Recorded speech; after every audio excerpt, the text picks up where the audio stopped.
بسم الله الرحمن الرحيم. السلام عليكم ورحمة الله وبركاته. الحمد لله رب العالمين، نحمده ونستعينه ونؤمن به ونتوكل عليه ونعوذ بالله من شرور أنفسنا ومن سيئات أعمالنا. من يهده الله فلا مضل له ومن يضلل فلا هادي له، واشهد ان لا اله الا الله وحده لا شريك له، واشهد ان محمدا عبده ورسوله. اللهم صل وسلم وبارك على محمد وعلى ال محمد كما صليت على ابراهيم وعلى ال ابراهيم، وبارك على محمد وعلى ال محمد كما باركت على ابراهيم وعلى ال ابراهيم انك حميد مجيد. اما بعد. Page number 527 സൂറത്തുൽ നജ്മ് ആയത്ത് 32 വരെ എടുത്തു. അപ്പൊ ആ ഒരു അവിടെ നിന്നാണ്ട് ഓതിയിട്ട് സൂറത്താണ്ട് അവസാനിപ്പിച്ചാലോ അല്ലേ? 33-ാമത്തെ ആയത്ത് മുതൽ അഫറഅയ്തല്ലദീ തവല്ല തുടങ്ങാം. അഊദു ബില്ലാഹി മിനശ് ശൈത്വാനിർ റജീം. بسم الله الرحمن الرحيم. أفرأيت الذي تولى وأعطى قليلا وأكدى أعنده علم الغيب فهو يرى أم لم ينبأ بما في صحف موسى وإبراهيم الذي وفى ألا تزر وازرة وزر أخرى وأن ليس للإنسان إلا ما سعى وأن سعيه سوف يرى ثم يجزاه الجزاء الأوفى وأن إلى ربك المنتهى وأنه هو أضحك وأبكى وأنه هو أمات وأحيا وأنه خلق الزوجين الذكر والأنثى من نطفة إذا تمنى وأن عليه النشأة الأخرى وأنه هو أغنى وأقنى وأنه هو رب الشعرى وأنه أهلك عادا الأولى. عادا الأولى എന്നല്ല, ആദനിൽ. നമ്മളന്ന് പറഞ്ഞ് ഓർക്കണ്ടല്ലോ അല്ലേ? രണ്ട് സുക്കൂനുള്ള അക്ഷരങ്ങൾ ഒരുമിച്ച് വന്നാൽ അവിടെ ഒരു സുക്കൂനിന് പകരം കസ്റുള്ള നൂനാണ് വായിക്കേണ്ടത്. ഇൽത്തിഖാഉ സാക്കിനൈൻ എന്നാണ് അതിന് തജ്വീദിലെ നിയമം. അത് പഠിക്കുന്നതിന് പകരം രണ്ട് സുക്കൂനുള്ള അക്ഷരങ്ങൾ ഒന്നിച്ചു വന്നാൽ ആദ്യത്തെ തെൻവീൻ ഒഴിവാക്കിയിട്ട് ആദൻ എന്നതിലെ രണ്ടാമത്തെ ഫത്ഹ് ഒഴിവാക്കിയിട്ട് ആദനി എന്നാക്കാം. എന്നിട്ടത് അടുത്ത സുക്കൂനിലേക്ക് ചേർക്കുക. ആദനിൽ, ആദനിൽ. ഓക്കെ. وأنه أهلك عادا الأولى وثمود فما أبقى وقوم نوح من قبل إنهم كانوا هم أظلم وأطغى والمؤتفكة أهوى فغشاها ما غشى فبأي آلاء ربك تتمارى هذا نذير من النذر الأولى أزفت الآزفة ليس لها من دون الله كاشفة أفمن هذا الحديث تعجبون وتضحكون ولا تبكون وأنتم سامدون فاسجدوا لله واعبدوا. സജദയുടെ കാര്യങ്ങൾ നമ്മളൊക്കെ പറഞ്ഞു പോയതാണ്. അല്ലേ? ഓർമ്മയിലുണ്ടാവുമല്ലോ. 15 സൂറത്ത്, 15 സ്ഥലത്താണ് 14 സൂറത്തുകളിൽ സജ്ജത ഉണ്ട്, സുജൂദ് ചെയ്യാൻ സ്ഥലങ്ങളുണ്ട്. ആയത്ത് തുടങ്ങുന്നതിന്റെ ആദ്യ ഭാഗത്തിൽ ഒരു അടിവര ഇട്ടിട്ടുണ്ടാകും, അവസാനത്തിൽ ഒരു പള്ളിമിനാരത്തിന്റെ ചിത്രവും ഉണ്ടാകും. ആ പള്ളിമിനാരത്തിന്റെ ചിത്രമുള്ള ആയത്ത് കൂടി ഓതി വെച്ചിട്ടാണ് സുജൂദ് ചെയ്യേണ്ടത്. അതൊക്കെ നമുക്കറിയാം. ഓതുന്നവർ സുജൂദ് ചെയ്യുക എന്നത് നമസ്കാരത്തിൽ അല്ലെങ്കിൽ സുന്നത്താണ്. നമസ്കാരത്തിൽ ഇമാം സുജൂദ് ചെയ്താൽ മഅ്മൂമുകൾക്ക് ഫർളുമാണ്, ഇമാമിനത് സുന്നത്താണ്. ഓതുന്നവരും സുജൂദ് ചെയ്യുന്നത് കണ്ടവരും സുജൂദ് ചെയ്യുക എന്നതും സുന്നത്താണ്. ഈ സുജൂദിന് വുളു ഉണ്ടാവുന്നത് സുന്നത്താണ്. തക്ബീർ ചൊല്ലിക്കൊണ്ട് ആവൽ സുന്നത്താണ്. സലാം വീട്ടലും സുന്നത്താണ്. പക്ഷേ ഇതൊന്നും ചെയ്യാതെ വെറുതെ അല്ലാഹു അക്ബർ എന്ന് പറഞ്ഞോ പറയാതെയോ സുജൂദ് ചെയ്താലും പൂർണ്ണമായ പ്രതിഫലം ലഭിക്കും. അപ്പോഴും ഇതൊരു സുന്നത്താണ്, ഇതൊരു ഫർള് അല്ല. ഓക്കെ, ഖുർആനോടുള്ള മര്യാദയും ആദരവും ഒക്കെയാണ് അതിൽ പ്രകടമാവേണ്ടത്. നമ്മളതൊരു പഠന സംരംഭമായതുകൊണ്ട് മാത്രമാണ് ഇപ്പം അത് ചെയ്യാത്തത്. ശരി, നമുക്ക് തുടങ്ങാം. നമ്മൾ പറഞ്ഞ് അവസാനിപ്പിച്ചത് വലില്ലാഹി മാഫിസ് സമാവാതി വമാഫിൽ അർദ്, ആകാശഭൂമികളും അവയിലുള്ള മുഴുവൻ സംവിധാനങ്ങളും അള്ളാഹുവിന്റെ ഉടമസ്ഥതയിലുള്ളതാണ്. ലിയജ്സിയല്ലദീന അസാഉ ബിമാ അമിലു, അള്ളാഹു അത് സംവിധാനിച്ചതിന്റെ പിന്നിലെ പല ലക്ഷ്യങ്ങളിൽ ഒന്ന് ദുനിയാവിൽ തിന്മ ചെയ്യുന്നവർക്ക് അതിൻ്റെ തിന്മയായി തന്നെ അതിൻ്റെ പരിണിത ഫലം അനുഭവിക്കാനുള്ള സംവിധാനം അവിടെയുണ്ട്. അതോടൊപ്പം യജ്സിയല്ലദീന അഹ്സനൂ ബിൽ ഹുസ്ന, നന്മ ചെയ്യുന്നവർക്ക് നന്മയുടെ പ്രതിഫലവും ഉണ്ട്. ദുനിയാവിൽ തിന്മ ചെയ്താൽ അതിന് തിന്മയാണ് പ്രതിഫലം കിട്ടുക, നന്മ ചെയ്താൽ അതിന് നന്മയും. ആ സംവിധാനവും ഉണ്ട്. ഒരു പക്ഷേ ആ തിരിച്ചടി ഇവിടെ തന്നെ കിട്ടി എന്ന് വരാം, അബൂലഹബിനൊക്കെ കിട്ടിയതുപോലെ. അതല്ലെങ്കിൽ അത് പരലോകത്ത് കിട്ടുമെന്നത് ഉറപ്പുമാണ്. മൂന്നാമതൊരു വിഭാഗം ദുനിയാവിലും പരലോകത്തും ശിക്ഷ കിട്ടുന്ന കൂട്ടത്തിലും ഉണ്ട്. അപ്പൊ എന്തായാലും അതിന് മാറ്റം ഉണ്ടാവില്ല. നന്മ ചെയ്തവർക്ക് അതിൻ്റെ പ്രതിഫലവും ഉണ്ടാകും. ഈ തിന്മ ചെയ്തത് ആരാണ് എന്ന്, എന്ത് തെറ്റ് ചെയ്താലും കിട്ടുമോ, ഈ ശിക്ഷ അനുഭവിക്കേണ്ടി വരുമോ എന്നതിന്റെ വിശദാംശമാണ് അടുത്ത ആയത്തിൽ. അതായത് വല്ലദീന യജ്തനിബൂന കബായിറൽ ഇസ്മി വൽ ഫവാഹിഷ്, വൻ പാപങ്ങളും വൃത്തികേടുകളും ഒഴിവാക്കുക എന്നാണ് തിന്മ ചെയ്യാതിരിക്കുക എന്നതുകൊണ്ട് ഉദ്ദേശം. ഇല്ലല്ലമം, നിസ്സാരമായ നോട്ടക്കുറവുകളോ അബദ്ധങ്ങളോ ഒന്നുമല്ല. മനുഷ്യനാണ് നോട്ടക്കുറവുകളും അബദ്ധങ്ങളും മറവികളും ഒക്കെ സംഭവിച്ച് വിവിധങ്ങളായ ചെറിയ ചെറിയ വീഴ്ചകളൊക്കെ ഉണ്ടായേക്കാം.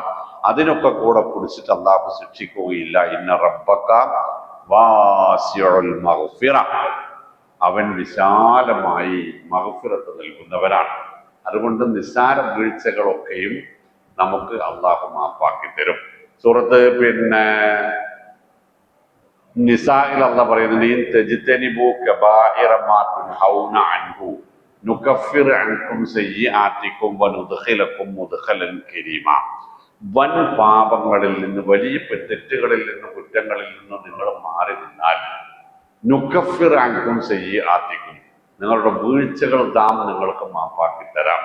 വനുദ്ഖിൽകും മുദ്ഖലൻ കരീമ, മാന്യമായ പ്രവേശനം, അതായത് സ്വർഗം നിങ്ങൾക്ക് നൽകുകയും ചെയ്യാം എന്ന് അല്ലാഹു നമുക്കൊരു വാഗ്ദത്തം നൽകിയിട്ടുണ്ട്. അപ്പോഴൊക്കെയും ചെറിയ തോതിലുള്ള വീഴ്ചകളും പാപങ്ങളും ഒന്നും ഇസ്ലാം പരിഗണിക്കുന്നില്ല. അതൊന്നും സാരല്ല എന്നുള്ള ചിന്തയല്ല ഉണ്ടാവേണ്ടത്. അത് നമ്മുടെ കഴിവിൽ പെടാത്ത വാക്കായോ പ്രവൃത്തിയായോ കാഴ്ചയായോ ചിന്താഗതിയായോ പറഞ്ഞുപോയ വാക്കുകളായോ ഒക്കെ ഉണ്ടാവാം. നമ്മൾ മനുഷ്യരാണല്ലോ.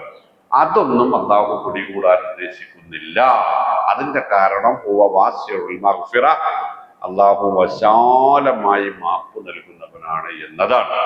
എന്ന് പറഞ്ഞിട്ട് അല്ലാഹു പറഞ്ഞത് അഅലമു ബിക്കും, പക്ഷെ നിങ്ങൾ അറിയണം, നിങ്ങൾ ഇന്നീ കാണുന്ന പ്രതാപത്തിലേക്ക് ഉയരുന്നതിന് മുമ്പേ മിസ്കാത്തി ആരായിരുന്നു പണ്ട് എന്ന് നിങ്ങൾക്കറിയില്ല. നിങ്ങൾ ആരായിരുന്നു പണ്ട് എന്ന് എനിക്കും അറിയില്ല. നമ്മൾ കാണാൻ തുടങ്ങിയിട്ടുള്ള കാലത്ത് നിന്നുള്ള ഏകദേശ ധാരണ മാത്രമാണ് നമുക്ക് തമ്മിലുള്ളത്. അതുകൊണ്ട് നിങ്ങളുടെ മുമ്പിൽ ഞാനൊരു മാന്യനാണ്, നിങ്ങളുടെ മുമ്പിൽ ഞാനൊരു മുത്തഖിയാണ്, നിങ്ങളുടെ മുമ്പിൽ ഞാനൊരു മുഅ്മിനാണ്, നിങ്ങളുടെ മുമ്പിൽ ഞാൻ ഒരു ഒരു ഒരു ഒരു അറിവുള്ളവനാണ്, നിങ്ങളുടെ മുമ്പിൽ ഞാനൊരു ആബിദാണ്. പുറമേക്ക് അതിൻ്റെ ലക്ഷണങ്ങളൊക്കെ നിങ്ങൾക്കിടയിൽ എനിക്ക് കാണിച്ചു തരാനും പ്രകടിപ്പിക്കാനും ഒക്കെ കഴിയുന്നുണ്ട്. പക്ഷേ എൻ്റെ ഉള്ളിൽ മറ്റൊരു ഞാനുണ്ട് എന്ന കാര്യം നിങ്ങൾക്കറിയില്ല. ആർക്കറിയാം? അല്ലാഹ്ക്കറിയാം. ഞാനും നിങ്ങളും തമ്മിൽ കാണുന്നതിന് മുമ്പ് എനിക്കൊരു കാലമുണ്ട്. അതാർക്കറിയാം? അള്ളാഹുവിനറിയാം. അതിനും മുമ്പ് ഞാൻ ഉണ്ടായി വന്ന കാലം മുതലേ അള്ളാഹുവിന് എന്നെ അറിയാം. അതിനുമുപ്പുറത്ത് ഞാൻ എൻ്റെ മാതാവിൻ്റെ ഗർഭപാത്രത്തിലായിരുന്ന ആ നിസ്സാരതയുടെ കാലവും അള്ളാഹുവിനറിയാം. അതിനും മുമ്പ് ഞാൻ എൻ്റെ മാതാവിൻ്റെ ഗർഭപാത്രത്തിലേക്ക് എത്തുന്നതിന് മുമ്പുള്ള എന്നെക്കുറിച്ചും അള്ളാഹുവിനറിയാം. എന്ന് പറഞ്ഞാൽ അള്ളാന്റെ മുമ്പിൽ നമ്മൾ ഈ നെഗളിപ്പ് കാണിക്കുന്നത്, നമ്മൾ തമ്മിൽ കാണിക്കുന്നത് പോലുള്ള ഈ നെഗളിപ്പൊന്നും അള്ളാന്റെ മുമ്പിൽ വില പോകൂല. ഇതൊന്നും അവിടെ പരിഗണിക്കണില്ല എന്ന അർത്ഥം. നമ്മൾ എത്ര വലുതായാലും, നമ്മുടെ മക്കൾ എത്ര വലുതായാലും നമ്മുടെ മനസ്സിലുണ്ടാകുന്നത് മക്കളാ റോട്ട് കുടിക്കണം, മുറ്റത്ത് കുടിക്കണം, മൂത്രം വെച്ച് തുണിയില്ലാതെ മുട്ടുകുത്തി എഴിഞ്ഞ് നടന്നിരുന്ന ആ കാലം നമ്മുടെ മനസ്സിലുണ്ടാവും അല്ലേ? നമ്മുടെ പേരക്കുട്ടികളെ കുറിച്ച് ആ ചിന്ത നമുക്കുണ്ടാവും. അപ്പൊ നമുക്ക് നമ്മളുടെ കുട്ടികളെയും പേരക്കുട്ടികളെയും കുറിച്ച് അക്കാലമാണ് ഓർമ്മ വരിക എന്നത് നമുക്കറിയാവുന്ന സംഗതിയായിരിക്കെ, നമ്മളെ കുറിച്ച് നമ്മൾ ആരായാലും റബ്ബിനുണ്ടാകുന്ന ആ കാഴ്ചപ്പാട് എന്തായിരിക്കും?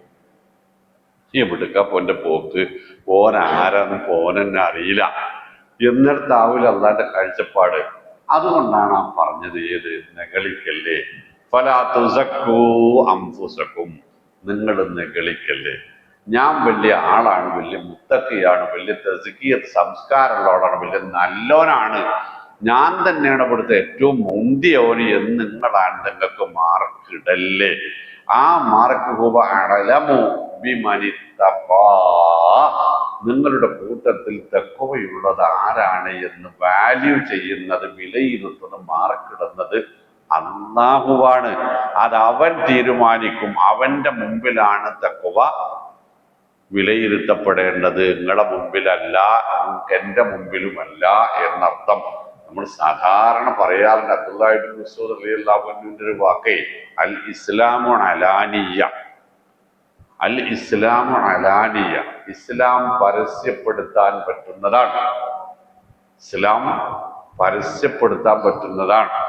നമ്മുടെയൊക്കെ നെറ്റിത്തടത്തിലുള്ള പല വലുപ്പത്തിലുള്ള ആ കറുത്ത പുള്ളി എന്തിന്റെ അടയാളമായിട്ടാണ് നാട്ടുകാർ കണക്കൂട്ടുക? അല്ലേ? ആണ്. നമ്മൾ ഈ നിര്യാണിക്ക് മുകളിലുള്ള തുടി എന്തിന്റെ അടയാളമായിട്ട് കണക്കൂട്ടുക? നമ്മൾ ഈ ഉഷാന്താടിയും വെച്ചുകൊണ്ട് കിടക്കുന്നത് എന്തിന്റെ അടയാളമായിട്ട് കണക്കൂട്ടുക? അപ്പൊ ഇത് നമ്മൾ ഖുർആൻ ഓതുന്നു, പള്ളിയിൽ കയറുന്നു, നിസ്കരിക്കുന്നു, ഇതൊക്കെ നാട്ടുകാർക്ക് കണക്കൂട്ടാൻ പറ്റുന്ന പണിയാണ്.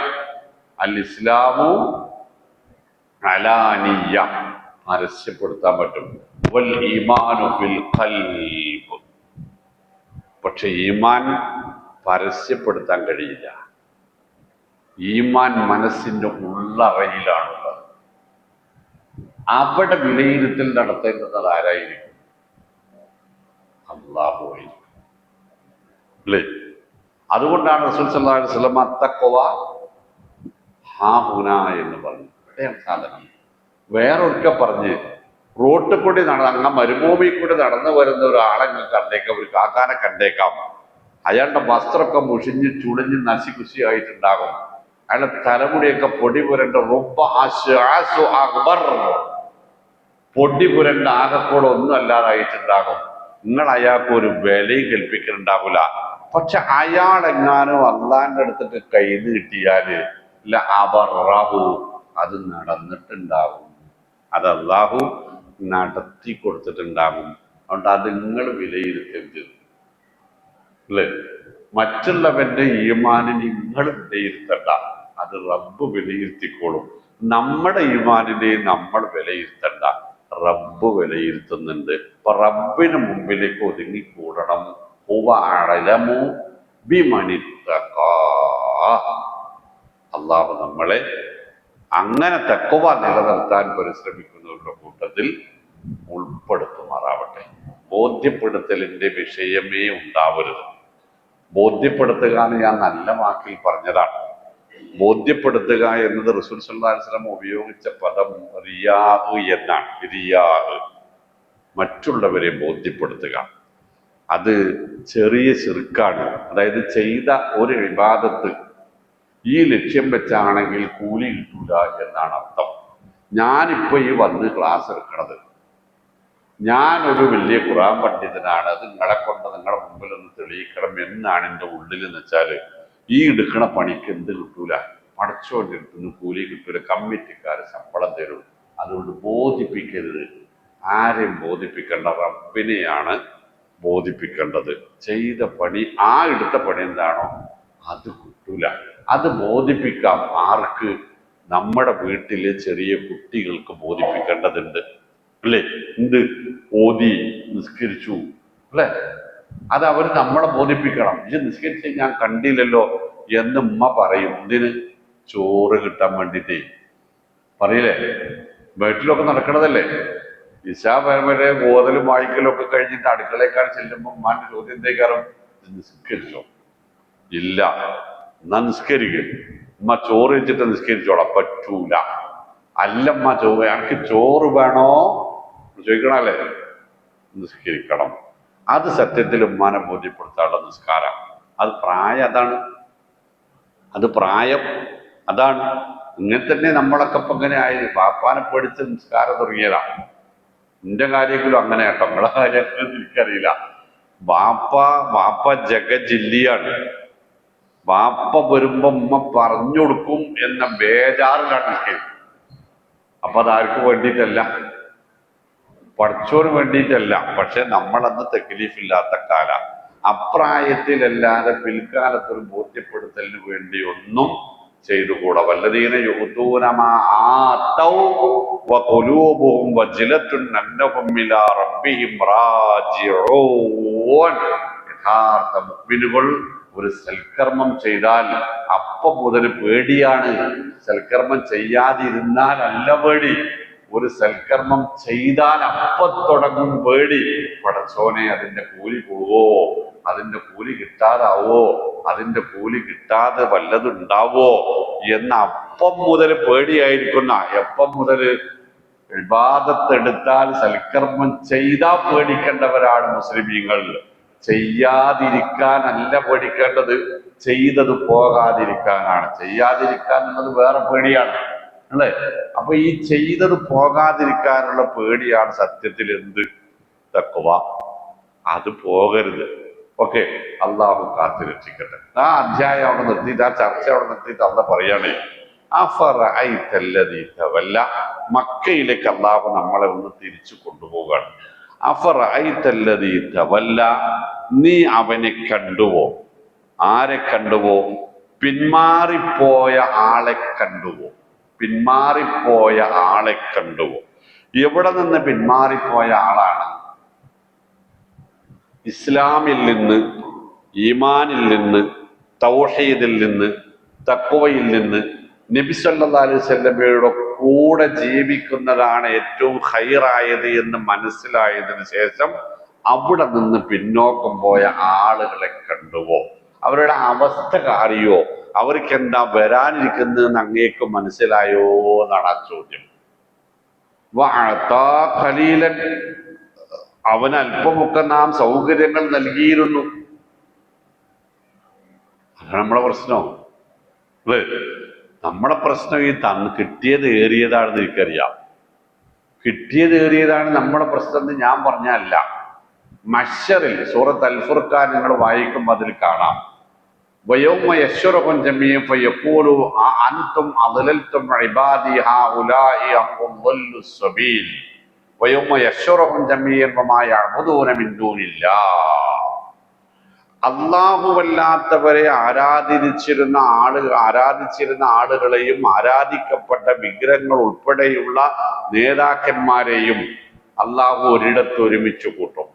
എന്നിട്ട് ആരാധിക്കപ്പെട്ടിരുന്ന കേന്ദ്രങ്ങളോട് ഔലിയാപ്പാപ്പമാരോട് അള്ളാഹു ചോദിക്കും, ആ അന്തും അദ്ലൽതും ഇബാദി ഹൗലാ, നിങ്ങളാണോ എന്റെ പാവപ്പെട്ട ഈ അടിമകൾ പിഴക്കാനുള്ള കാരണമുണ്ടാക്കിയത്? നിങ്ങളാണോ? അംഹും ളല്ലു സബീൽ, അതോ അവർ സ്വയമേവ പിഴച്ചു പോയതാണോ എന്ന് അള്ളാഹു ചോദിക്കും. അപ്പൊ ഇവർ പറയും, ആര്? ഈ അമ്പിയാക്കളോ ഔലിയാക്കളും പറയും, എന്തു പറയും? ഖാലു സുബ്ഹാനക, ഞങ്ങളല്ല ഉത്തരവാദി. മാ കാന യംബഗി ലനാ അൻ നത്തഖിദ മിൻ ദൂനിക മിൻ ഔലിയാ, പടച്ചവനെ, നീയല്ലാതെ നിന്നെ കൂടാതെ വേറെ ഞങ്ങളെ കൂടി ഔലിയാപ്പാപ്പമാരാക്കണം ഇവര് എന്ന് ഞങ്ങൾ ആഗ്രഹിച്ചിട്ടുമില്ല, ആവശ്യപ്പെട്ടിട്ടുമില്ല. എന്തിനാ പിന്നെ കാക്കാരങ്ങളെ പണിക്ക് കൊടുത്താത്തരെ?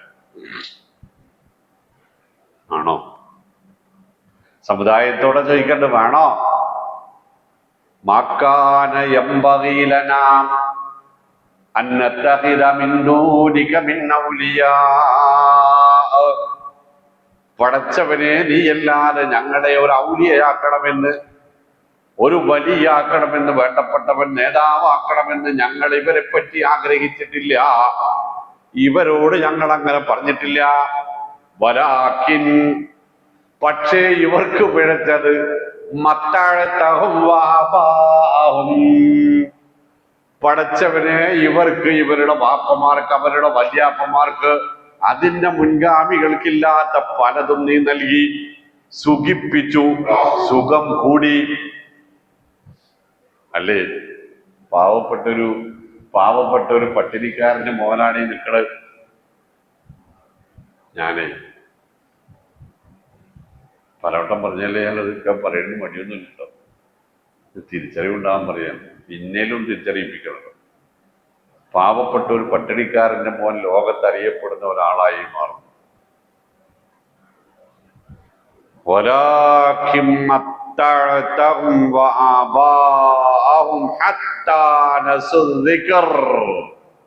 പടച്ചവനെ, കൊടുത്തത് കൂടിയപ്പോ സുഖം കൊണ്ടവർ നിന്നെ മറന്നതാണ്, ഞങ്ങൾ ചെയ്തതല്ല. സ്വാഭാവികമായിട്ടത് ആർക്കായി ഏൽക്കാം? മലപ്പുറം ജില്ലയെ കുറിച്ച്, മലപ്പുറത്തെ കുറിച്ച്, തിരൂരിനെ കുറിച്ച്, എന്നെ കുറിച്ച്, നമ്മളെ കുറിച്ച് ആലോചിച്ചാൽ നമ്മുടെ ഖുറാഫികളാണ്, വിദഗ്ധകളാണ്, വിവരം കെട്ടവരാണെന്ന് പറയുന്ന നമ്മുടെ മാതാപിതാക്കളെയും കാക്കകാരണവന്മാരെയുമാണോ അത് ബാധിക്കുക? അതോ അറിവും പഠിപ്പും കഴിവും സൗകര്യങ്ങളും കൂടി സെൻട്രൽ AC ബംഗ്ലാവിൽ കിടന്നുറങ്ങുന്ന നമ്മക്കാണോ അത് ബാധിക്കുക?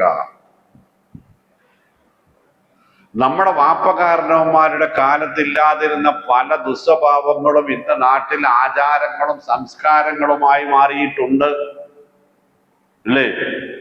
അന്ന് വൻ പാപമായി കണ്ടിരുന്ന പലതും ഇന്ന് ഒന്നും അല്ലാതായി മാറിയിട്ടുണ്ട്. പലത് കണ്ടാലും അതൊക്കെ പുതിയ കാലത്തെ കുട്ടികളല്ലേ എന്ന് പറഞ്ഞ് നമ്മൾ പോലും കൈമാറാൻ കൈയൊഴിഞ്ഞിട്ടുണ്ട്. എന്താ കാരണം? വലാകിൻ അത്തഅതഹും വആബാഹും ഹത്താ നസു ദിക്ര വകാനൂ ഖൗമൻ ബൂറാ, നശിക്കാനായി ജനിച്ച, നശിക്കാൻ തീരുമാനിച്ച നാശത്തിന്റെ വഴിയിലൂടെ നടന്ന നാട്ടുകാരായിരുന്നു, ജനങ്ങളായിരുന്നു എന്ന് ഈ പറഞ്ഞ അമ്പിയാക്കളും ഔലിയാക്കളും പറയുമെന്ന് അല്ലാഹു സുബ്ഹാനഹു വ തആല പറഞ്ഞിട്ടുണ്ട്.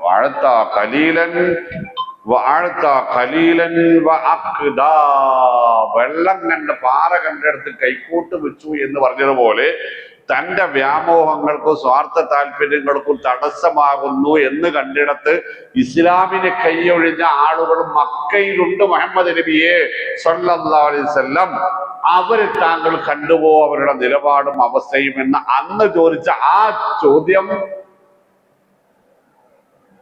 ഇന്ന് ചോദിച്ചാൽ ആരായാലും പെടുക?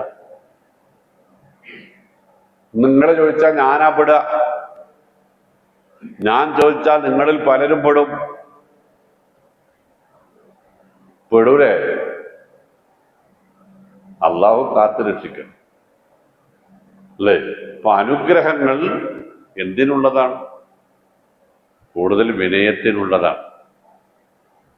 സുലൈമാൻ നബി അലൈഹി ഇസ്ലാമിന് ഇല്ലാത്തത് എന്തായിരുന്നു എന്നാണ് അന്വേഷിക്കേണ്ടത്, ഉള്ളത് എന്തെല്ലാമായിരുന്നു എന്ന് അന്വേഷിച്ച് അന്തം വിട്ടു പോവും. പക്ഷെ അദ്ദേഹം അതൊക്കെ കൈ കിട്ടിയപ്പോഴും പറഞ്ഞെന്താ നിങ്ങള് ലിയബുലുവനി അസ്കുർ അമ്മ എപ്പോഴാ അത് പറഞ്ഞെന്നറിയോ? അള്ളാഹു സുബ്ഹാനഹു വ തആല കൊട്ടക്കണക്കിന് അനുഗ്രഹങ്ങളുടെ മഹാത്ഭുതങ്ങളൊന്നും കൊടുത്തിട്ട് പറയാണ്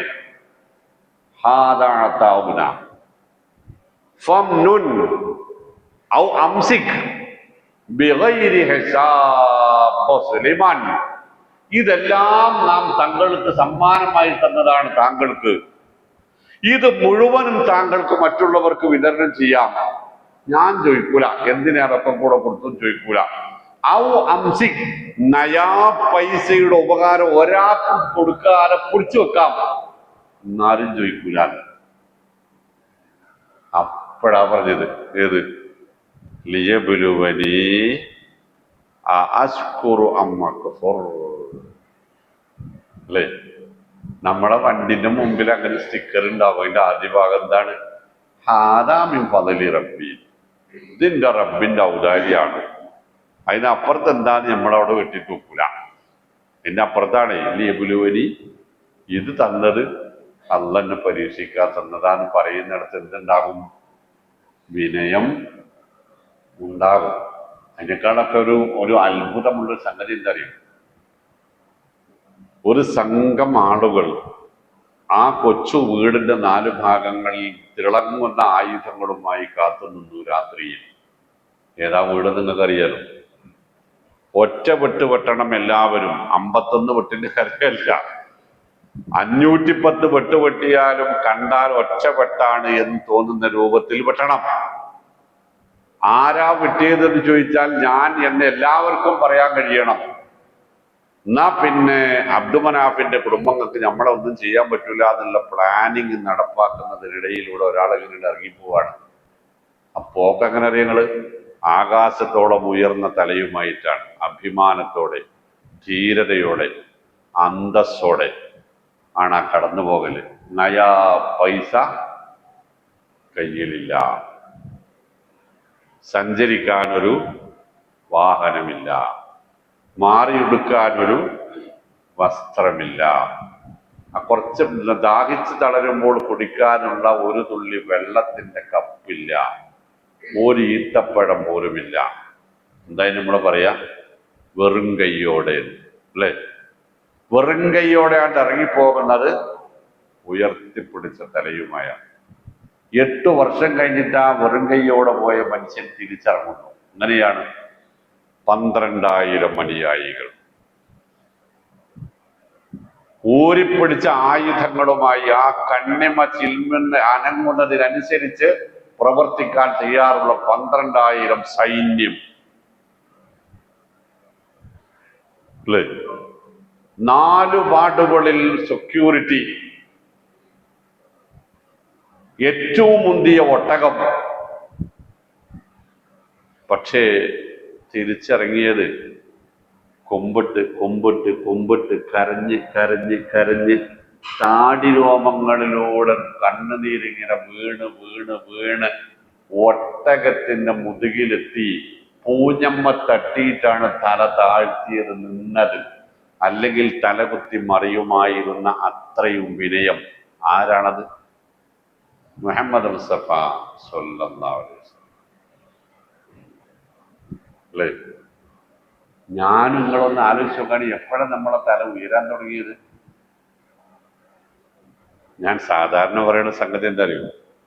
പണ്ട് നമ്മളിൽ ചിലർ പള്ളിക്ക് വന്നിരുന്നില്ല. എന്തിരുന്നു അറിയോ? പള്ളിക്കൊക്കെ എന്നാ വരിസംഖ്യ ചോദിക്കും, കൊടുക്കാൻ നിവൃത്തിണ്ടായിരുന്നില്ല. ആൾക്കാരെ മുമ്പിൽ മാനം കെട്ടുവരോന്ന് വിചാരിച്ചിട്ടാ വരാതിരുന്നത്. ഇപ്പം നമ്മൾ പള്ളിക്ക് വരുന്നില്ല. എന്താ കാരണം എന്നറിയോ? നമ്മളെ പ്രസിഡന്റ് ആക്കാത്തതിന്റെ വൈരാഗ്യത്തിനാ. പണ്ടത്തെ നമ്മൾ തന്നെയാണ് ഇപ്പോഴും. ഇപ്പൊ എന്തുണ്ടായി? ഇപ്പൊ 3-4 മക്കള് ഗൾഫിൽ പോയി, എസ്റ്റേറ്റായി, ബംഗ്ലാവായി, വില കൂടിയ വണ്ടിയായി, പൈസയായി. ഇപ്പൊ പള്ളിക്ക് വരാത്തത് പ്രസിഡന്റ് ആക്കായിട്ടാ, സെക്രട്ടറി ആക്കായിട്ടാ. പണ്ട് വരാതിരുന്നതോ നമ്മളെ തല ഉയർന്നത് റബ്ബ് അനുഗ്രഹം തന്നപ്പോഴാണ്. അപ്പോ പള്ളി മിമ്പറിൽ നിന്ന് കേൾക്കുന്നത് പലതും നമുക്ക് ദഹിക്കാത്തതായിരുന്നു, നമുക്ക് പിടിക്കാത്തതാണ്.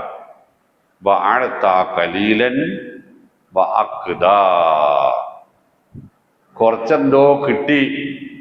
അപ്പൊ പാറ കണ്ടോടത്ത് കൈക്കോട്ട് വെച്ച് പണി നിർത്തിപ്പോയവനെ പോലെ. എന്താ ഉദാഹരണം എന്നറിയങ്ങള്? പാറ കണ്ടിടത്ത് കൈക്കോട്ട് വെച്ച് പണി നിർത്തിപ്പോയവനെ പോലെ അത്രയും കാലം ഉണ്ടായിരുന്ന ഈമാനും തഖ്വയും എല്ലാം ഒഴിവാക്കിയിട്ട് ഇത് നമുക്ക് പറ്റിയതല്ല എന്ന് പറഞ്ഞ് പിന്തിരിഞ്ഞു പോയ ആളുകളെ നിങ്ങൾ കാണുന്നില്ലേ മുസ്ലിമീങ്ങളെ എന്ന് അല്ലാഹു നബി സല്ലല്ലാഹു അലൈഹി വസല്ലമയോടാ ചോദിക്കണത്. അപ്പൊ പ്രിയപ്പെട്ടവരെ, ആ ആയത്ത് ഇനി ഞാൻ അധികം പറയേണ്ടതില്ല. അപ്പോ ഇങ്ങോട്ട് പള്ളിയോട്, മതസംരംഭങ്ങളോട്, പടച്ചവനോട് കൂടുതൽ അടുക്കാനാവണം റബ്ബ് നൽകിയ നിഅമത്തുകൾ കാരണമാവേണ്ടത് എന്നതാണ് ഈ പറഞ്ഞു വന്നത്. അതായത് കാലിന് ഒരു ഒടിവ് സംഭവിക്കുന്നത്. വെറുതെ ഒരു എക്സാമ്പിൾ പറയാം.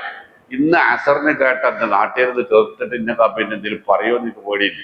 ഇന്ന് അസറിന് കേട്ട ഒരു സംഭവം എന്താ അറിയോ? അസർ ജമാഅത്ത് കഴിഞ്ഞിട്ട് സലാം വീട്ടിയിട്ട് ഞാൻ സുബ്ഹാനല്ലാഹ് തുടങ്ങണുള്ളൂ. അപ്പോഴത്തെ ബാക്കിൽ നിന്ന് ഒരാൾ പറയാണ്, നിസ്കരിക്കുമ്പോ മാത്രമേ മൂപ്പരിക്ക് നേരിക്ക് കാല് മടക്കി ഇരിക്കാൻ പറ്റാത്തുള്ളൂ, ഇപ്പൊ തന്നെ നല്ല ഉസാറായിട്ട് മടക്കി ഇരിക്കുന്നുണ്ടല്ലോ. ഇന്ന് അസറിന് കേട്ടതാണ്, എന്റെ പള്ളിയിൽ കേട്ടതാണ്. നിങ്ങളതൊന്ന് സാവധാനം പറഞ്ഞാണ്. നിസ്കരിക്കുമ്പോ മാത്രം കാല് മടങ്ങണില്ല, നിസ്കാരം കഴിഞ്ഞിട്ട് ബാക്കിലേക്ക് തിരിഞ്ഞിരുന്നപ്പോ കാല് നല്ലോ മടങ്ങുന്നുണ്ട്. അത് ശരിയാണെങ്കിൽ അല്ലാഹു ആക്കട്ടെ, ഞാൻ നിങ്ങൾ ചുണ്ട് കൈവച്ച് ചങ്ങായികളും എല്ലാം പറയുന്നു പറഞ്ഞ് അവിടുന്ന് ഇറങ്ങിപ്പോന്ന്. എനിക്കത് രണ്ടും പറയാൻ വയ്യ. അപ്പൊ ഞാൻ പറഞ്ഞു തന്ന റബ്ബ് നമുക്ക് ഇപ്പൊ നൽകിയ ഈ നിഅമത്ത് ഏത് നിമിഷവും തിരിച്ചെടുക്കാം. അല്ലേ? നിങ്ങളുടെ താഴത്തേക്ക് ഇറങ്ങി നോക്കി, ഇന്ന വണ്ടിയുടെ സൈഡ് ഗ്ലാസ് പോയിക്കണം. വീട്ടിൽ നിന്ന് ഇറങ്ങിയിട്ടുണ്ടായിരുന്നു, വീട്ടിൽ നിന്ന് ഇറങ്ങുമ്പോൾ ഫുള്ളാണ് ഗ്ലാസ്.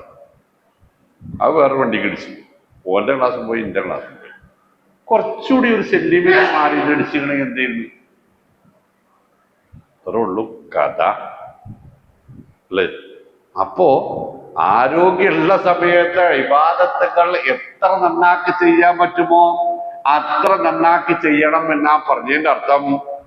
പൈസ ഉണ്ടാവുന്ന കാലത്ത് റബ്ബിന്റെ അടുത്തേക്ക് അത് കൊടുത്തു വിടാൻ പറ്റിയിട്ടില്ലെങ്കിൽ ഇല്ലാത്ത കാലം ഏത് സെക്കൻഡിലും വരാം, പിന്നെ നിലവിളിച്ചിട്ട് കാര്യം ഉണ്ടാകൂല എന്നർത്ഥം, അല്ലേ? അപ്പോ ഇതാണ് വാഴത്ത കലീലൻ വാക്കുത. ഞാൻ നോക്കിക്കോളൂ ഇതിന്റെ കാരണങ്ങൾ. ഇതേ സൂറത്ത് അൽ ഫുർഖാനിൽ അല്ലാഹു പറയും, യൗമ യഅല്ലു ളാലിമു അലാ യദൈഹി വയഖൂലു യാ ലൈതനി ലം അത്തഖിദ് ഫുലാനൻ ഖലീലാ ലഖദ് അളല്ല യാ വലൈതനി ലം അത്തഖിദ് ഫുലാനൻ ഖലീലാ എന്ന് പറഞ്ഞിട്ട് അദ്ദേഹം ഇങ്ങനെ പറഞ്ഞു വരാണ്. എന്താണെന്നറിയാം നിങ്ങള്? ഇന്ന ആളിന്റെ ചെങ്ങാതി ആയതാണ് എനിക്ക് പറ്റി, ഓന്റെ കൂട്ടത്തിൽ കൂടിയതാണ് എനിക്ക് പിഴച്ചത്. ലഖദ് അളല്ലനി, അവൻ എന്നെ പിഴപ്പിക്കുകയാണ് ചെയ്തത്. റബ്ബിന്റെ ഓർമ്മയിൽ നിന്ന്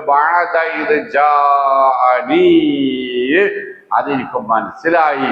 ഞാൻ അതിന്റെ പിന്നാലെ പോകാൻ തുടങ്ങിയതിന് ശേഷം ഇവന്റെ കമ്പനിയാണ് എന്നെ പഴപ്പിച്ചത് എന്ന് നിലവിളിക്കും ചില ആളുകൾ എന്ന് ഖുർആൻ പറയുന്നുണ്ട്. അതൊരു സന്ദർഭവുമായി ബന്ധപ്പെട്ട് വന്നതാ. അപ്പൊ ഞാൻ സന്ദർഭം ഞാൻ പറയില്ല, നിങ്ങളിത് മനസ്സിലാക്കുക. നമ്മൾ ഏത് നിമിഷം ഏത് വളവിലും നമ്മുടെ മനസ്സ് മാറാനുള്ള സാധ്യത. വഅലമു അന്നല്ലാഹ യഹൂലു ബൈനൽ മർഇ വഖൽബിഹി. ഏത് സെക്കൻഡിലും നമ്മുടെ മനസ്സിന് അല്ലാഹു മറയിടും, മനസ്സിന്റെ ചിന്തകൾക്ക് മാറ്റം വരും. യാ മുഖല്ലിബൽ ഖുലൂബ് സബ്ബിത് ഖൽബി അലാ ദീനിക് എന്ന് റസൂലുള്ളാഹി സ്വല്ലല്ലാഹു അലൈഹി വസല്ലം പ്രാർത്ഥിച്ചു. അല്ലാഹുവേ, ഹൃദയങ്ങളെ മാറ്റിമറിക്കുന്നവനെ, എന്റെ ഹൃദയം എങ്ങോട്ട് മാറ്റിമറിച്ചാലും അത് ദീനിൽ ഉറച്ചു നിൽക്കുന്ന രൂപത്തിലാക്കി തരയണമേ റഹ്മാനെ. എന്റെ ദീന്, എന്റെ ഹൃദയം എങ്ങോട്ട് മാറി മറിഞ്ഞാലും വേണ്ടില്ല, അത് സങ്കടത്തേക്കോ സന്തോഷത്തേക്കോ പണത്തിലേക്കോ ദാരിദ്ര്യത്തിലേക്കോ കഷ്ടപ്പാടിലേക്കോ അത്യാപത്തുകളിലേക്കോ എവിടൊക്കെ മടങ്ങിയാലും വേണ്ടില്ല, അവിടെയൊക്കെ ഒരു ദീനുണ്ട്. ആ ദീന് കൈവിടാത്ത രൂപത്തിൽ മനസ്സിനെ ഉറപ്പിച്ച് നിർത്തണേ റബ്ബേ. അല്ലാഹുമ്മ മുസർരിഫൽ ഖുലൂബ് സുർരിഫു ഖൽബി ഇലാ തഅതിക. അല്ലാഹുവേ, മനസ്സ് മറിഞ്ഞു പോയേക്കാം, എവിടൊക്കെ മറിഞ്ഞാലും അത് നിനക്കുള്ള അനുസരണത്തിലേക്ക് അവസാനിപ്പിക്കണമേ റഹ്മാനെ എന്ന് റസൂലുള്ളാഹി സ്വല്ലല്ലാഹി അലൈഹി വസല്ലം നിരന്തരമായി പ്രാർത്ഥിച്ചിരുന്നു. അപ്പൊ ഇതൊക്കെയും നമ്മളെ പഠിപ്പിക്കുന്ന ചില സംഗതികളുണ്ട്. എന്താണ്? കിട്ടിയ സമയം വിലപ്പെട്ടതാണ് നമുക്ക് ഓരോരുത്തർക്കും. ഇപ്പൊ ഇങ്ങോട്ട് വരുമ്പോ ഈ വരവിൽ ഏകദേശം ഞാൻ മക്കരപ്പറമ്പോട് അടുക്കുമ്പോഴാണ് ഒരു വിളി വരുന്നത്. എന്താ സംഗതി തരങ്ങള്? എന്റെ പഴയ ഒരു ശിഷ്യ പ്രസവിച്ചു.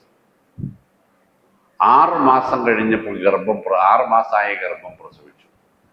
20 ദിവസം കഴിഞ്ഞിട്ട് ആ കുഞ്ഞ് മരണപ്പെടുകയും ചെയ്തു. ഇന്ന് അള്ളാഹു ആ കുടുംബത്തിന് ആ മരണം ഒരു സ്വർഗപ്രവേശനത്തിന്റെ കാരണമാക്കി കൊടുക്കുമാറാവട്ടെ. എന്റെ പ്രിയപ്പെട്ടവരെ, ഇത്രക്കുള്ള നമ്മുടെ കാര്യം ഞാൻ പറഞ്ഞു. നമ്മുടെ കാര്യങ്ങൾ എത്രയേ ഉള്ളൂ. നമ്മൾ ഈ കാര്യങ്ങൾ ചിന്തിച്ചാൽ നമുക്ക് കിട്ടിയ സമയം എത്രയോ വിലപ്പെട്ടതാണ് എന്ന് നമുക്ക് ബോധ്യപ്പെടും. നമ്മുടെ മുകളിലുള്ളവരെയല്ല, ഇപ്പൊ 95 വയസ്സും 80 വയസ്സൊക്കെ ആയ ആളുകൾ നമ്മുടെ കുടുംബങ്ങളുടെ ചുറ്റുപാടുകളിലുണ്ട്. അതുകൊണ്ട് ബേജാറാവാനില്ല എന്നല്ല ചിന്തിക്കേണ്ടത്. തൊട്ടു മുമ്പിൽ 2 ദിവസം മുമ്പ് വിളിച്ചത് ഗർഭസ്ഥ ശിശു മരണപ്പെട്ടിരിക്കുന്നു, ഗർഭത്തിൽ തന്നെ മരണം സംഭവിച്ചിരുന്നു. എനിക്ക് മലപ്പുറത്ത് തന്നെയാണ് അവിടെ ഉണ്ട്, ഇവിടെ തന്നെ നമ്മുടെ പ്രവർത്തകരിൽ ഒരാളുടെ വീട്ടിൽ, നമ്മുടെ സാധാരണ ഈ ക്ലാസ്സിൽ ഉണ്ടാകുന്ന ഒരാളുടെ വീട്ടിൽ ഒരു പ്രസവം നടന്നിരിക്കുന്നു, കുഞ്ഞ് ഗർഭത്തിൽ മരണപ്പെട്ടിരിക്കുന്നു. ഇനി അതിനെ കുളിപ്പിക്കണോ, കഫൻ ചെയ്യണോ, നിസ്കരിക്കണോ എന്നാണ് ചോദ്യം. അതിന്റെ ഹാങ് ഓവറിൽ നിന്നാണ് മാറുന്നതിന് മുമ്പാണ് ഇന്ന് വന്നത്. 6 മാസം കഴിഞ്ഞിട്ട് പ്രസവിച്ചിരിക്കുന്നു, 20 ദിവസം കഴിഞ്ഞ് കുഞ്ഞ് മരിക്കുകയും ചെയ്തിരിക്കുന്നു. ഇവിടെ 60 കൊല്ലം നമ്മൾ ജീവിച്ചിട്ട് നമുക്ക് ഇപ്പോഴും അങ്ങനെ മരിക്കണം എന്നൊരു ഓർമ്മ വന്നിട്ടില്ല എങ്കിൽ പ്രിയപ്പെട്ടവരെ, അത് നമ്മുടെ നാശത്തിന് തുടക്കമാണ് എന്ന് നിങ്ങൾ തിരിച്ചറിയുക. മരണം മരണം മരണം എന്നത് എത്ര കൂടുതൽ ഓർക്കുന്നുവോ അത്രയും നമ്മളിൽ നന്മക്ക് താല്പര്യമുണ്ടായിക്കൊണ്ടേയിരിക്കും. ഇബാദത്തുകളോട് കൂടുതൽ കൂടുതൽ നമുക്ക് ആവേശമുണ്ടാകും. ഒരു നന്മയുടെയും ഒരു ഇബാദത്തിന്റെയും അവസരം നമ്മൾ പാഴാക്കുകയില്ല. അതല്ല ഇനിയും ഒരുപാട് കാലമുണ്ട് എന്ന ചിന്തയിലേക്കാണ് പോകുന്നത് എങ്കിൽ ളുഹ്ർ ജമാഅത്ത് ബാങ്ക് കേൾക്കുമ്പോൾ അത് നമുക്ക് അസറിന് പോകാം എന്ന് ചിന്തിക്കും. അസർ ബാങ്ക് കൊടുക്കുമ്പോൾ ഏതായാലും ഇപ്പൊ വെയിലല്ലേ, മഗ്രിബ് ആവട്ടെ എന്ന് ചിന്തിക്കും. അങ്ങനെ ഒരു 3-4 വട്ടം ചിന്തിച്ചാൽ മതി. പിന്നെ ചിന്ത മറ്റാളെ ഏറ്റെടുത്തോളും. ഒരു 4-5 കാട്ടാരെ ഒന്നിച്ച് വന്നാൽ ഞാനെന്ത് കാട്ടാനാന്ന് ചോദിച്ചപ്പോ ഇതൊന്നും കാട്ടണ്ടെങ്കിൽ ബാക്കി ഓൻ കാട്ടിക്കോളെന്ന് പറഞ്ഞു ആനേ എന്നതുപോലെ 3-4 വട്ടം ഇതിങ്ങനെ തോന്നിയാൽ പിന്നീട് മറ്റേ ആളുടെ സ്വാധീനത്തിൽ എത്തി എന്ന് നിങ്ങൾ തിരിച്ചറിയുക. അപ്പോ അഫറഅയ്തല്ലദീ തവല്ലാ വഅഅതാ ഖലീലൻ വഅഖ്ദാ എന്ന ആയത്ത് വളരെ പ്രസക്തമാണ്. ആ വിഷയത്തിൽ തന്നെ പിന്നെയും പറഞ്ഞാൽ അവസാനം പറയാനുള്ളത് നബി തിരുമേനി സ്വല്ലല്ലാഹു അലൈഹി വസല്ലം അതുമായി ബന്ധപ്പെട്ട് നടത്തിയൊരു പ്രഖ്യാപനം, ജുഇലത്തിൽ അർളു കുല്ലുഹാ ലീ വലി ഉമ്മത്തി മസ്ജിദൻ വതഹൂറാ. ദുനിയാവ് മുഴുവനും മണ്ണ് മുഴുവനും എനിക്കും എൻ്റെ സമുദായത്തിനും അല്ലാഹു നമസ്കരിക്കാനുള്ള ഇടങ്ങളായും ശുദ്ധീകരിക്കാനുള്ള വസ്തുവുമാക്കി തന്നിട്ടുണ്ട്. ഫഅയ്നമാ അദ്റക്തുമുസ്സലാ ഫസല്ലു ഫഅയ്നമാ അദ്റക്തുമുസ്സലാ. അപ്പൊ എവിടെ വെച്ചാണോ നമസ്കരിക്കാനുള്ള സമയമാകുന്നത് നിങ്ങൾക്ക് അത് അവിടെ വെച്ച് നിർവഹിക്കുക. അതപ്പുറത്തെ പോയിന്റിലേക്ക് എത്താട്ടെ എന്ന് വിചാരിച്ചാൽ ചിലപ്പോൾ ആണ്ട് മോടെ നമ്മളെ മയ്യത്തായി. നമ്മള് ആലോചിക്കുക. അല്ലാഹു കാത്തുരക്ഷിക്കുമാറാവട്ടെ.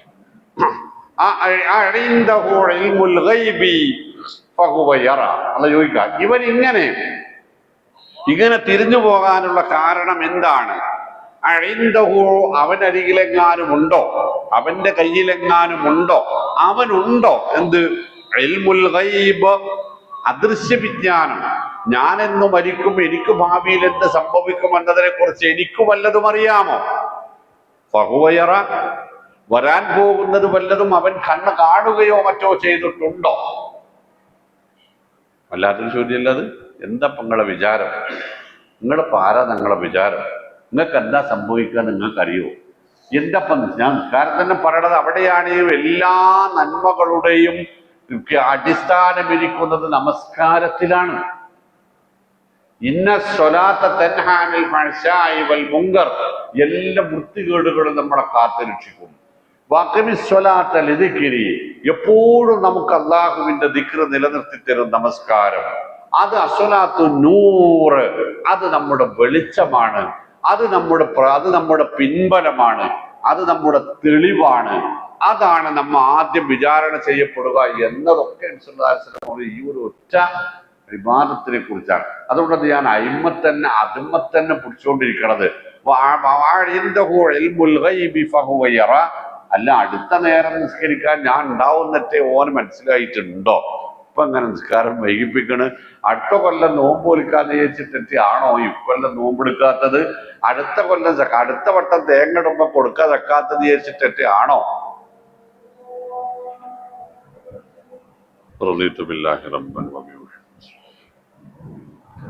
അപ്പൊ ഇതൊക്കെയാണ് ഇതിന്റെ കാര്യം. അടുത്ത വട്ടം തേങ്ങ ഇടുമ്പോ കൊടുക്കാത്തെന്ന് പറഞ്ഞിട്ട് ഇപ്പൊ കൊടുക്കാതിരുന്നാൽ അടുത്ത വട്ടം തേങ്ങ ചിലപ്പെട്ടു വരും നമ്മളാവുന്ന വേറെ ആരെങ്കിലും ആയി. ഇപ്പൊ ഇടുന്ന തേങ്ങ തന്നെ ചിലപ്പോ ഒന്ന് നമ്മളെ തലയിൽ കഴിയും, അതൊന്ന് തെറിച്ചു വീണ് നമ്മുടെ കാലുമുട്ടിന്റെ ചെറുമ്പ കഴിയും അല്ലേ?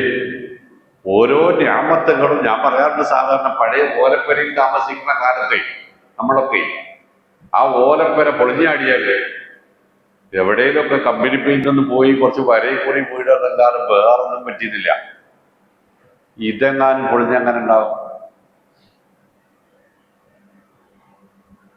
ഇപ്പൊ നമ്മുടെ വീടന്ന് കിടക്കണോടത്ത് കൂടി പൊളിഞ്ഞാടി എന്തുണ്ടാവും? ഒരൊറ്റ ഒന്ന് പുറത്തേക്ക് ഇറങ്ങാണ്ടാവൂല, ചാതഞ്ഞിട്ടുണ്ടാവും. ഞാമത്തുകൾ ഓരോന്നും ഞാമത്തുകൾ വർദ്ധിക്കുന്നതിനനുസരിച്ച് അപകടം വർദ്ധിക്കും. പണ്ട് ചെങ്ങണക്കമ്പ് ഇങ്ങനെ വളച്ചു പിടിച്ചിട്ട് അയിമെന്ന് വണ്ടി ചക്രം കെട്ടിയിട്ട് ഉരുട്ടി ഓടിയിരുന്നത് വീണാൽ എന്ത് പറ്റുമായിരുന്നു? കാലുമൊന്നൊന്ന് പെയിന്റ് പോകും, ഏറിപ്പോയ കജിന്റെ കാലിന്റെ എല്ലാം തൊടിയും. ഇപ്പൊ ഫയർ എഞ്ചിൻ വന്നിട്ട് റോഡിൽ നിന്ന് മാംസവും രക്തവും അടിച്ചു മാറ്റുന്ന കാലമാണ്. അതുകൊണ്ട് പ്രിയപ്പെട്ടവരെ,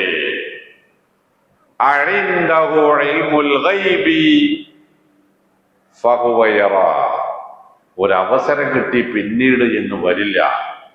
അതുകൊണ്ട് കിട്ടുന്ന സമയം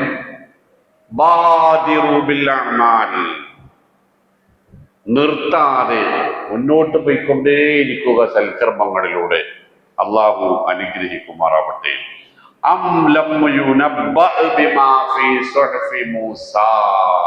അതോ മൂസാ കലീമുല്ലാഹി അലൈഹിസ്സലാമിന്റെ വേദഗ്രന്ഥമായ തൗറാത്തിലുണ്ടായിരുന്ന പരലോക ചിന്തയും അറിവുകളും തൗഹീദും ഇവർക്ക് മനസ്സിലായിട്ടില്ല എന്ന് വരുമോ? എന്ന് പറഞ്ഞാൽ എന്താ അർത്ഥം? വിശുദ്ധ ഖുർആൻ മാത്രമല്ല തൗഹീദും പരലോകവും പഠിപ്പിച്ചിട്ടുള്ളത്. മുൻ വേദഗ്രന്ഥങ്ങളൊക്കെയും തൗഹീദും പരലോകവും നരകവും സ്വർഗവും ശിക്ഷാകാരണങ്ങളും രക്ഷാകാരണങ്ങളും ഒക്കെ വിശദമായി പഠിപ്പിച്ചിട്ടുണ്ട്. മക്കയിൽ ഒരു വേദഗ്രന്ഥം അവതരിച്ചിട്ടില്ല, പ്രവാചകൻ വന്നിട്ടില്ല എന്ന് മാത്രമേ ഉള്ളൂ. മക്കികൾ കച്ചവടക്കാരാണ്. യമനും ശാമുമായി അവർക്ക് നൂറ്റാണ്ടുകളുടെ ബന്ധമുണ്ട്.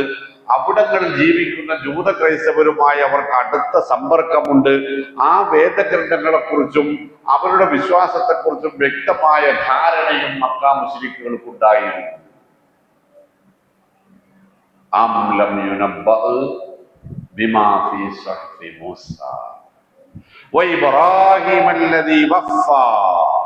ഞങ്ങളുടെ പിതാവ് ഇബ്രാഹിമാണെന്ന് ക്രൈസ്തവരും ഞങ്ങളുടെ പിതാവ് ഇബ്രാഹിമാണെന്ന് യഹൂദരും ഞങ്ങളുടെ പിതാവ് ഇബ്രാഹിമാണെന്ന് മക്കാ മുശ്രിക്കുകളും പറയുന്നു. ചുരുക്കത്തിൽ ഇബ്രാഹിമിന്റെ ആൾക്കാരാണ് ഞങ്ങൾ. ഇബ്രാഹിം എന്നാണ് അബ്ദുൽ മുത്തലിബ് അവസാനം പറഞ്ഞത് എന്ന് ചരിത്രകാരന്മാർ രേഖപ്പെടുത്തി വെച്ചത് കാണാം. വാനാല മില്ലത്തി അബ്ദുൽ മുത്തലിബ് എന്ന് പറഞ്ഞാണ് അബൂ താലിബ് മരിച്ചത് എന്നും കാണാം. വാനാല മില്ലത്തി ഇബ്രാഹിം എന്ന് പറഞ്ഞിട്ടാണ് മരിച്ചത് എന്നും കാണാം. അപ്പൊ ഇബ്രാഹിമി മില്ലത്തിനെ അംഗീകരിക്കുന്ന അവകാശപ്പെടുന്ന ആളുകളാണ് മക്കയിലെ റസൂലുള്ളാഹിയുടെ പ്രബോധന കാലത്തുണ്ടായിരുന്ന മുഴുവൻ അറബികളും അല്ലാത്ത പരിസര പ്രദേശത്തുള്ളവരുമായ ആളുകളൊക്കെയും. ഈ രണ്ട് മഹാപ്രവാചകന്മാരും പഠിപ്പിച്ച തൗഹീദിനെയും പരലോകത്തെയും അവിടുത്തെ കാര്യങ്ങളെ കുറിച്ച് അറിവില്ലാത്തവരല്ലല്ലോ മനുഷ്യരെ നിങ്ങൾ. എന്താണ് അതിനുള്ള പ്രധാനപ്പെട്ട വിഷയം? ഇബ്രാഹിം അലൈഹിസ്സലാം പറഞ്ഞതും മൂസാ അലൈഹിസ്സലാം പറഞ്ഞതുമായ പ്രധാനപ്പെട്ട വിഷയം നമുക്ക് മുഴുവനായി പറഞ്ഞു തീർക്കാൻ സമയം ഉണ്ടാവില്ല, എന്നാലും തുടങ്ങി വെക്കാം. ആ രണ്ട് വേദഗ്രന്ഥത്തിലും ഉണ്ടായിരുന്ന പ്രധാന കാര്യങ്ങളിലൊന്ന് അല്ലാ തസിറു വാസിറത്തുൻ വിസ്റ ഉഖ്റാ എന്നാണ്. അല്ലാ തസിറു, ഒരാളും ഏറ്റേണ്ടി വരില്ല, ചുമക്കേണ്ടി വരില്ല. വാസിറത്തുൻ, ചുമക്കുന്ന ഒരാളും ചുമക്കേണ്ടി വരില്ല. എന്താണ് ചുമക്കുന്നത്? വിഴുപ്പ് ഭാണ്ഡത്തിനാണ് വിസ്ർ എന്ന് പറയാം. വിഴുപ്പ്, മാറാപ്പും കെട്ട് നമ്മൾ പറയില്ലേ, മാറാപ്പും കെട്ട്, മറ്റുള്ളവന്റെ മാറാപ്പ് കെട്ട് ആരും ഏറ്റേണ്ടി വരില്ല. മാറാപ്പ് കെട്ടിനുള്ളിൽ അവിടെയൊക്കെ നല്ലതാ ചീത്ത ഉണ്ടാവുക? ചീത്ത അല്ലേ? ഇപ്പൊ പാപഭാരം എന്നാണ് അതിന്റെ അർത്ഥം. ഒരാൾ ചെയ്ത കുറ്റവും മറ്റൊരാൾ ഏറ്റെടുക്കേണ്ടി വരില്ല എന്ന് ഇബ്രാഹിം നബി അലൈഹിസ്സലാം പഠിപ്പിച്ചിട്ടുണ്ട്, മൂസ അലൈഹിസ്സലാം പഠിപ്പിച്ചിട്ടുണ്ട്, ഈസാ അലൈഹിസ്സലാമും പഠിപ്പിച്ചിട്ടുണ്ട്. അതെന്തേ ഇവർക്കറിയാത്തത്? അതറിയാത്തത് ഇപ്പോൾ നമ്മളിൽ പലർക്കുമാണ് എന്ന് പറയാതിരിക്കാൻ വയ്യ, അല്ലേ? പറയാതിരിക്കാൻ വയ്യ. നിസ്കരിച്ചിട്ടില്ലേലും വേണ്ടില്ല, നോമ്പെടുത്തിട്ടില്ലേലും വേണ്ടില്ല, നബിദിനം കൊണ്ടാടിയാ മതി സ്വർഗത്തിൽ പോകാൻ എന്ന് പറഞ്ഞത് നമ്മുടെ ആളുകളാണ്. അന്തമുഞ്ചീനാവതൻ ബാക്കിയെന്താ?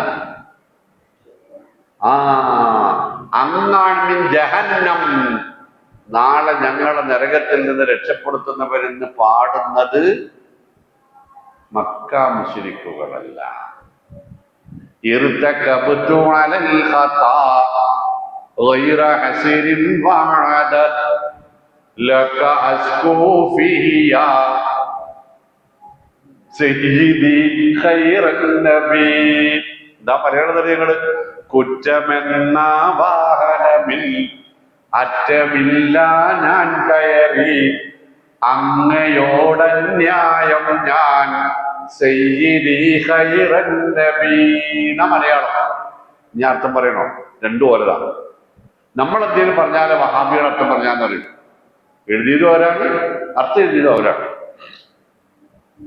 അബ്ദുക്കൽ മിസ്കീനു യർജു ഫളലകൽ ജമ്മൽ ഗഫീറു ഫിക ഖദ് അഹ്സൻത ളന്നി യാ ബശീറു യാ നദീറു. ബശീറും നദീറുമായ പ്രവാചക തിരുമേനി സ്വല്ലല്ലാഹു അലൈഹി വസല്ലം തങ്ങളവറുകളെ, അങ്ങയുടെ അഗതിയായ അടിമയായ ഞാൻ. ആരുടെ അടിമ? അങ്ങയല്ലാതെ മറ്റാരും എന്റെ പാപങ്ങൾ പുറത്തു തരാനില്ല എന്ന് ഉറച്ച് വിശ്വസിക്കുന്നവനാണ്. എനിക്കാകെയുള്ള പ്രതീക്ഷ താങ്കൾ മാത്രമാവുന്നു.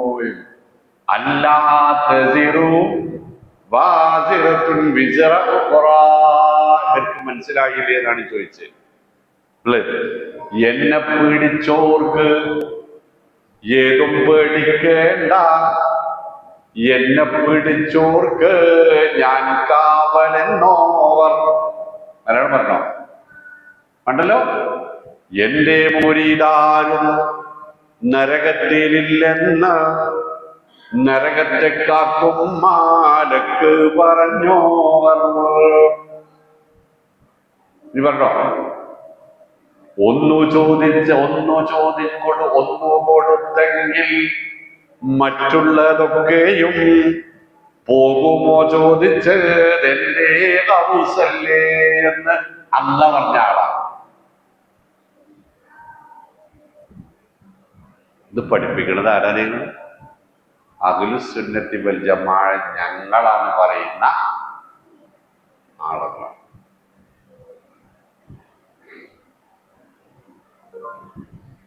ഇനി ഒന്നുകൂടി വായിച്ചോക്കാണ്.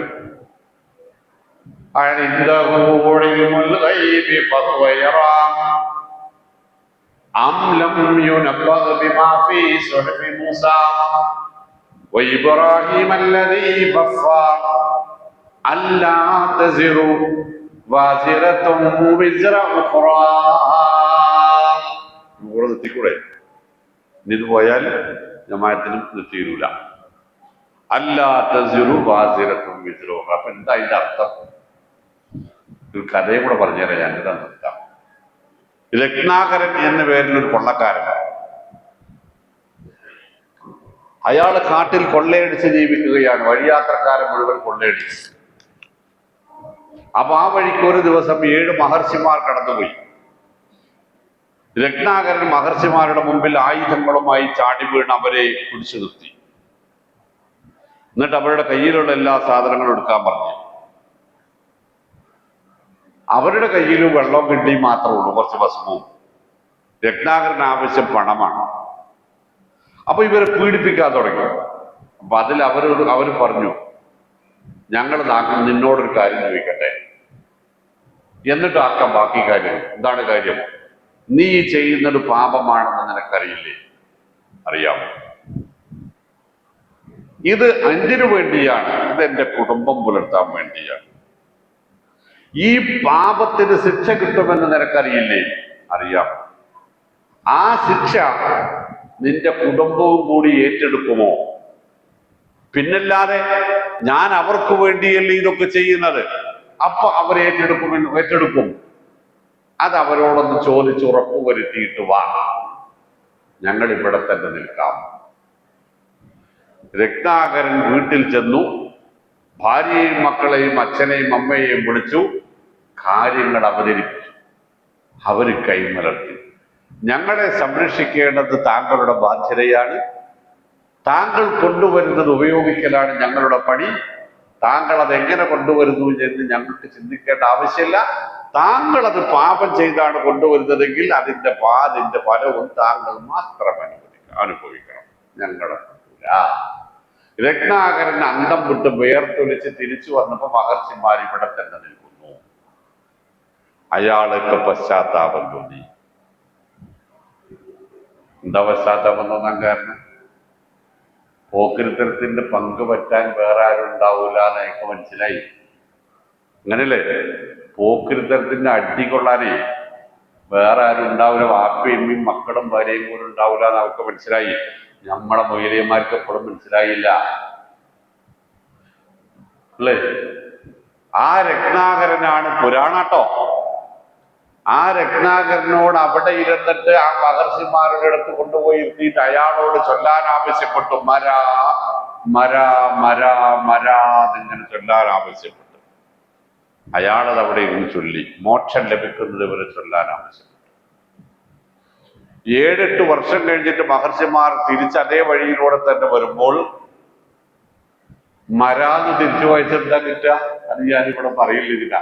മരാ മരാ മരാമാന്ന്. ഈ ശബ്ദം അങ്ങനെയായി മാറിയിട്ടുണ്ട്. അത്രേ.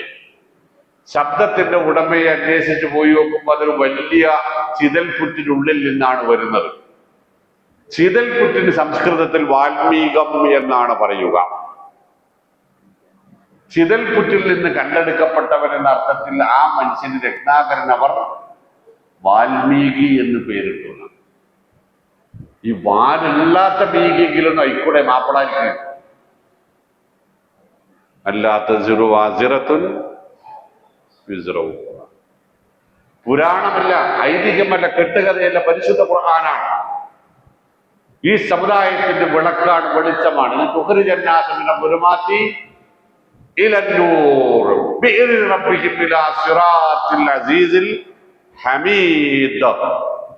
ഈ സമുദായത്തെ പുറത്തു കൊണ്ടുവരാൻ, മുഴുവൻ മനുഷ്യരെയും പുറത്തു കൊണ്ടുവരാൻ എന്ന് അല്ലാഹു പറഞ്ഞ ഒരു കിതാബിനെ ഇക്കോലത്തിൽ അപമാനിച്ചിട്ട് വേണം ശിർക്കിന് ന്യായീകരണങ്ങൾ കണ്ടെത്താൻ എന്നർത്ഥം. അള്ളാഹു കാത്തുരക്ഷിക്കുമാറാവട്ടെ. പറഞ്ഞ കൂട്ടത്തിൽ പ്രത്യേക കാര്യം പറയാനുള്ളത്, ഇതിനിടയിൽ ഗഫൂറാക്ക് ഒരു എഴുത്ത് കൊണ്ടുവന്നല്ലോ. ഗഫൂറാക്കൻ്റെ ഇളയ മോൻ സജാസ് ഇവിടെ നമ്മുടെ ക്ലാസ്സിൽ കുറെ കാലം ബിസിനസ്സും ജോലിയൊക്കെ ആയിട്ട് നടക്കുകയാണ്. മഞ്ഞപ്പിത്തം പിടിച്ചു, സുഖമായി വന്നിരുന്നു. അത് സീരിയസ് ആയിക്കൊണ്ടിരിക്കുകയാണ്, കൂടിക്കൊണ്ടിരിക്കുകയാണ്. നാളെ അൻസ്ബയിലേക്ക് മാറ്റേണ്ടി വരുമെന്ന് പറയുന്നു. പ്രാർത്ഥിക്കുക. നല്ലൊരു ചെറുപ്പക്കാരനാണ്. അള്ളാഹു ശിഫ നൽകുമാറാവട്ടെ. വളരെ വേഗം ശിഫ നൽകുമാറാവട്ടെ. പഴയതിനേക്കാൾ ഊർജ്ജസ്വലതയോടുകൂടി ആരോഗ്യത്തോടുകൂടി കുടുംബത്തിന്റെ വിടക്കാകാൻ വെളിച്ചമാവാൻ, ആരാധനകളിൽ മുഴുകി നല്ല മകനായി ജീവിക്കാൻ അള്ളാഹു തൗഫീഖ് നൽകുമാറാവട്ടെ. ആ കുടുംബത്തിന് അള്ളാഹു സമാധാനം നൽകുമാറാവട്ടെ. റഹ്മാനായ റബ്ബേ, അവൻ ഉൾപ്പെടെയുള്ള ഞങ്ങളുടെ എല്ലാ രോഗികൾക്കും ശിഫ നൽകണമേ റഹ്മാനെ. സ്വാലിഹായ എല്ലാ ഉദ്ദേശങ്ങളും ഞങ്ങൾക്ക് നിറവേറ്റി തരയണമേ റഹ്മാനെ. റബ്ബനാ ആതിനാ ഫിദ്ദുനിയ ഹസനതൻ വഫിൽ ആഖിറതി ഹസനതൻ വഖിനാ അദാബന്നാർ. توفنا مسلمين والحقنا بالصالحين. وصلى الله وسلم على نبينا محمد وآله وصحبه أجمعين. السلام عليكم ورحمة الله.